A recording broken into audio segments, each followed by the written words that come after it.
اسی طرح فضائل کے لیے کچھ کتابیں لکھی ہیں، تو ہمارے یہاں جو سب سے زیادہ کتاب چل رہی ہے فضائل کے لیے وہ ہے فضائل اعمال، حضرت شیخ الحدیث مولانا محمد زکریا رحمۃ اللہ علیہ کی حضرت کی کتاب ہے۔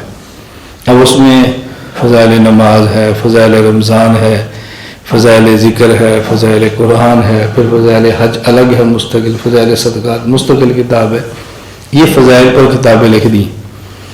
تو جس طرح تعلیم الاسلام سے ہر بندے کی ضرورت پوری ہو رہی ہے، بہشتی زیور سے ہر گھر کی ضرورت پوری ہو رہی ہے، فضائل اعمال سے ایک ماحول بن رہا ہے، تو جب یہ دین کا ماحول بننا شروع ہوتا ہے تو پھر وہ طاقتیں میدان میں آتی ہیں جو اس ماحول کو اچھا نہیں سمجھتی، تو پھر ان کا کام ہوتا ہے کبھی بہشتی زیور پر اعتراض، کبھی تعلیم الاسلام پر اعتراض، کبھی فضائل اعمال پر اعتراض۔ پھر ہمیں اپنے بندوں کو سمجھانا پڑتا ہے کہ اعتراضات کے جوابات بھی ہیں، آپ کتاب رکھیں اور جب کبھی کوئی اعتراض ہو تو آپ اس کا جواب بھی پوچھ لیں تاکہ آپ دل جمعی کے ساتھ اپنے کام کے اندر لگے رہیں۔ تو یہ شریعت کا مزاج ہے، اس کا قرآن کریم نے بھی اہتمام کیا ہے، حضور اکرم صلی اللہ علیہ وسلم نے بھی اہتمام کیا ہے، اور قیامت تک علماء اس کا اہتمام کرتے رہیں گے کہ مثبت انداز میں دین کو بیان کریں، اور اگر اس دین پر کوئی سوال کرے تو وہ اس کو سمجھائیں، اس کو مطمئن کریں، اس کو جوابات بھی دیں۔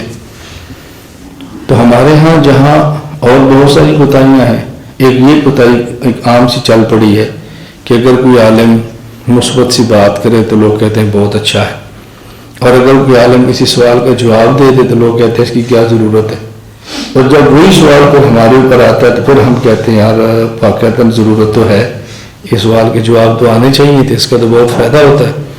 تو اللہ تعالیٰ ہم سب کو یہ باتیں سمجھنے کی توفیق عطا فرمائے۔ سندھ میں ایک مدرسہ ہے جامعہ حسینیہ شہداد پور، یہ رائے گڑھ کی شاخ ہے، دورہ حدیث تک کا مدرسہ ہے، بہت بڑا مدرسہ۔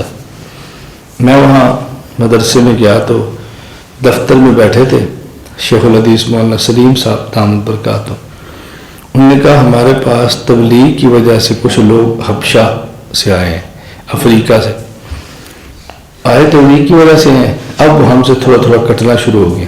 میں نے کہا جی کیوں؟ انہوں نے کہا فضائل اعمال کی تعلیم ہوتی ہے تو کچھ اعتراضات آئے ہیں، ہم سے اس کے جواب نہیں بنے، وہ لڑکی اب تعلیم سے کھسکنا شروع ہو گئی، اب ہمارے لیے کافی مسئلہ بنا ہے۔ میں نے کہا چلو اس لڑکے کو بلائیں، وہ اردو جانتے تھے، وقت لگا ہوا تھا، پڑھتے تھے اردو میں، تو میں نے ان سے بات کی بھئی آج کل سنا آپ فضائل اعمال کی تعلیم میں نہیں بیٹھتے، ایک ہوتا ہے اس وجہ سے نہ بیٹھیں کہ آپ کے پاس وقت نہیں ہے، یہ ہو سکتا ہے۔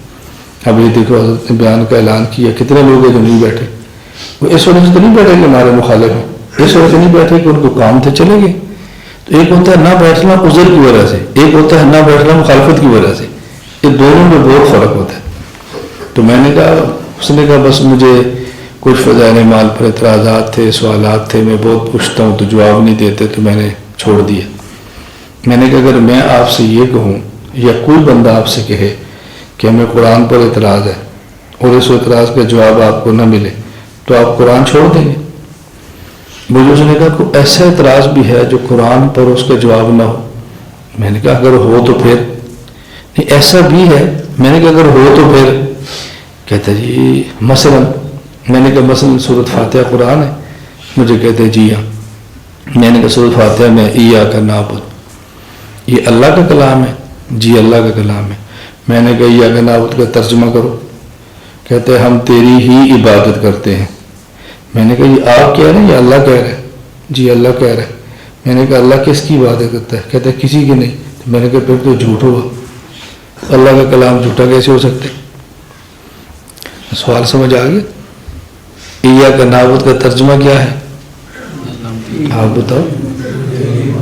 اے اللہ تو کہیں لکھا ہو، ہم کہتے ہیں نا اے اللہ۔ ایاک نعبد کا کیا ترجمہ ہے؟ ہم تیری ہی عبادت کرتے ہیں۔ یہ کلام ہمارا ہے یا اللہ کا ہے؟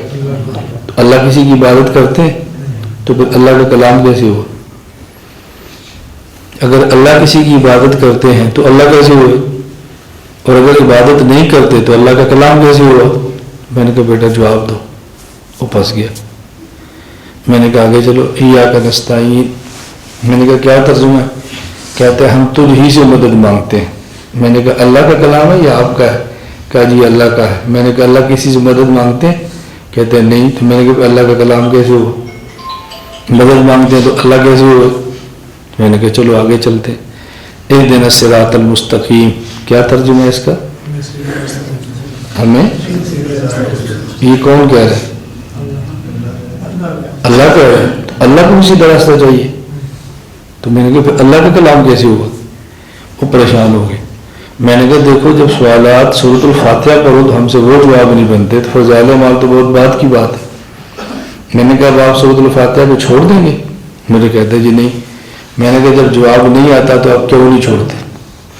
اس وجہ سے کہ آپ کو قرآن سے عقیدت ہے. جواب نہیں بھی آئے گا لیکن آپ نے چھوڑنا نہیں ہے. اور فضائل اعمال پر اعتراض ہوا، جواب نہیں آیا تو آپ نے چھوڑ دیا. اب جس طرح اس کا جواب نہیں آتا آپ نہیں چھوڑتے تو جواب تلاش کرو نا. دنیا میں جب تک قرآن ہے، قرآن پر ہونے والے اعتراضات کے جواب دینے والے بندے بھی دنیا میں رہیں گے انشاءاللہ. بس ہماری ان تک رسائی نہیں ہوتی. رسائی کی وجہ کہ ہم اس کو تلاش نہیں کرتے، محنت نہیں کرتے، ورنہ بندے تو مل جاتے ہیں. میں نے کہا پہلے اس کا جواب سن لیں تاکہ آپ کا ذہن بن جائے کہ قرآن کریم پر اعتراض یہ بہت چھوٹا سا ہے، کوئی بڑا اعتراض بھی نہیں ہے. ایک بچہ آپ اسکول داخل کراتے ہیں، ہیڈ ماسٹر آپ کے بیٹے کو سکھاتا ہے کہ بیٹا جب آپ نے کبھی چھٹی لینی ہو نا تو آپ نے یوں درخواست دینی ہے، بخدمت جناب ہیڈ ماسٹر صاحب السلام علیکم ورحمۃ اللہ وبرکاتہ، گزارش ہے کہ میرے چچا جان کی شادی ہے، 3 دن کی چھٹی دیں. یہ کس نے لکھا ہے؟ ہیڈ ماسٹر لکھ رہا ہے نا.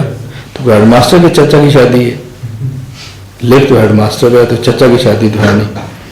میں نے کہا اب دیکھو کوئی بندہ ہیڈ ماسٹر سے پوچھے جی آپ کے چچا کی شادی ہے؟ نہیں. آپ کا نام عبد الرحمان ہے؟ نہیں. تو آپ تو لکھ رہے ہیں خدمت جناب ہیڈ ماسٹر مجھے چھٹی دو 3 دن کی، چچا کی شادی ہے، نیچے آپ نے عبد الرحمان لکھا ہوا. اور ہیڈ ماسٹر صاحب فرمائیں گے کہ یہ درخواست میں نے اپنے لیے نہیں لکھی، یہ میں نے بچے کے لیے لکھی ہے کہ جب مجھ سے چھٹی چاہیے تو یوں لکھنا. تو میں نے کہا ایاک نعبد اللہ کا کلام ہے لیکن اللہ کے لیے نہیں ہے، اللہ کے بندے کے لیے.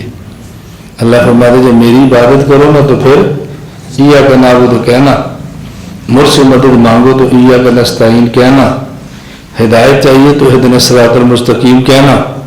یہ کلام اللہ کا ہے لیکن اللہ کے لیے نہیں بلکہ اللہ کا کلام ہے اللہ کے بندوں کے لیے. میں نے کہا دیکھو سوال ختم ہو گیا، اب آپ کو کوئی تکلیف نہیں ہے. آپ کھلے دل کے ساتھ سورۃ الفاتحہ کی تلاوت کرو گے، اشکال نہیں ہوگا. بالکل اسی طرح جو ہماری کتابیں ہیں ان پر اعتراضات ہوتے رہتے ہیں لیکن یہ کوئی ایسی بات نہیں ہے کہ جس کے جواب نہ ہو.